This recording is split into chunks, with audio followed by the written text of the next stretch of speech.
नमस्कार। आज हम प्राचीन भारत के एक ऐसे रहस्यमयी और नाटकीय अध्याय में उतरने वाले हैं जो वाकई बहुत अद्भुत है। आइए मिलकर वाल्मीकि रामायण के इस बेहद दिलचस्प प्रसंग की गहराई में चलते हैं और ऋषि ऋष्यशृंग तथा राजा रोमपाद के इस ऐतिहासिक आख्यान को खंगालते हैं। अब यहाँ एक बड़ा ही दिलचस्प सवाल उठता है। जरा सोचिए, एक ऐसा युवा सन्यासी जिसने अपनी पूरी जिंदगी में कभी किसी स्त्री को देखा ही ना हो, वो एक पूरे के पूरे राज्य को भयानक विनाश से कैसे बचा सकता है? ये एक श्रापित राज्य, एक हताश राजा और जंगल में रहने वाले एक अत्यंत सीधे साधे तपस्वी की कहानी है, जहां दांव पर लाखों लोगों की जान लगी हुई थी। और हाँ, सबसे खास बात यह है कि हम जो कुछ भी आज चर्चा कर रहे हैं वो कोई सुनी सुनाई लोक कथा नहीं है।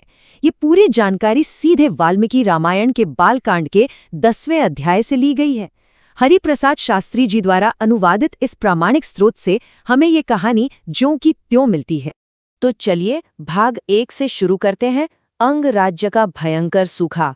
हुआ यूं कि अंग देश के राजा रोमपाद के कुछ गलत फैसलों और अधर्म के कारण पूरे राज्य पर एक भयानक विपत्ति आ गिरी। नतीजा भयंकर सूखा। बारिश की एक बूंद तक नहीं गिरी। जरा कल्पना कीजिए, चारों तरफ त्राही त्राही मची हुई थी और प्रजा असीम पीड़ा झेल रही थी। ऐसे में परेशान राजा रोमपाद विद्वान ब्राह्मणों के पास गए। उन्होंने एक बड़ा ही अजीब और लगभग असंभव सा उपाय बताया। उन्होंने कहा, हर संभव प्रयास करके ऋषि विभांडक के पुत्र को यहाँ लाओ और अपनी पुत्री शांता का विवाह उनसे कर दो। और यहीं से ये कहानी हमारे दूसरे भाग में प्रवेश करती है, वनवासी ऋषि ऋष्यशृंग। यहाँ हमें दो बिल्कुल अलग दुनियाओं का जबरदस्त टकराव देखने को मिलता है।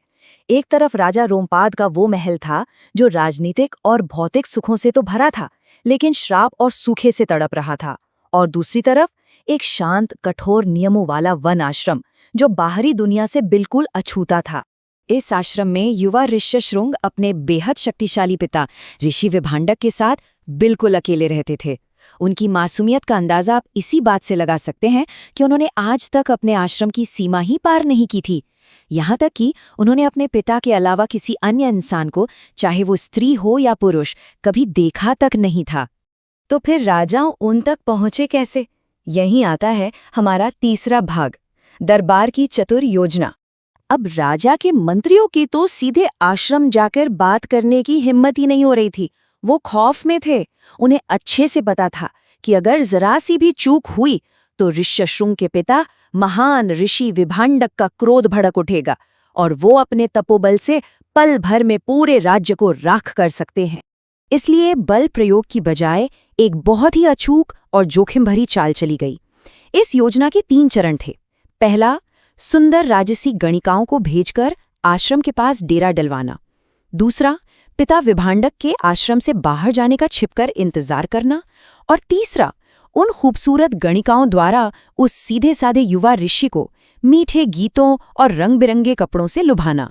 और फिर शुरू होता है भाग 4, तपस्या से मोह तक का सफर। जब उन सुंदर गणिकाओं ने आश्रम में प्रवेश किया तो युवा ऋष्यशृंग उन्हें देखकर पूरी तरह भ्रमित हो गए। इतनी मासूमियत से उन्होंने पूछा, तुम कौन हो? किसके पुत्र हो? तुम्हारा नाम क्या है? तुम इस घने जंगल में क्यों रहते हो? सोचिए, उन्हें तो ये भी नहीं पता था कि वे स्त्रियां हैं। इसके बाद की कहानी पूरी तरह से एक सोची समझी रणनीति का हिस्सा थी। उन गणिकाओं ने बड़ी मीठे स्वर में गीत गाए और अपने रूप से ऋषि को आकर्षित किया। उन्होंने ऋषि को ऐसी स्वादिष्ट मिठाइयां खिलाईं जो उन्होंने पहले कभी चखी ही नहीं थी और उन्हें स्नेह से गले लगाया। लेकिन फिर एकदम से ऋषि विभांडक के लौटने से ठीक पहले वो चालाकी से वहां से खिसक गई ताकि युवा ऋषि बस उनके लिए तरपता रहे। और यकीन मानिए, ये चाल 100% कामयाब रही। अगली ही सुबह नियति से प्रेरित होकर वो बेचैन युवा सन्यासी उन सुंदर अजनबियों को खोजने की तीव्र लालसा में अपना एकांत जीवन छोड़कर उनके पीछे पीछे निकल पड़ा।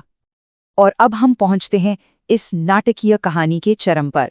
भाग 5, बारिश और उद्धार। गणिकाएं अपने मकसद में पूरी तरह सफल रहीं। उन्होंने उस मासूम ऋषि को लुभाकर राज्य की सीमाओं के पार कर लिया और सीधे अंग राज्य की राजधानी में ले आईं। और बस जैसे ही ऋषि के कदम शहर की जमीन पर पड़े, वो चमत्कार हो गया जिसका सबको बरसों से इंतजार था। भविष्यवाणी पूरी हो गई। देवराज इंद्र ने आसमान से मूसलाधार बारिश कर दी और देखते ही देखते वो भयानक जानलेवा सूखा हमेशा के लिए खत्म हो गया।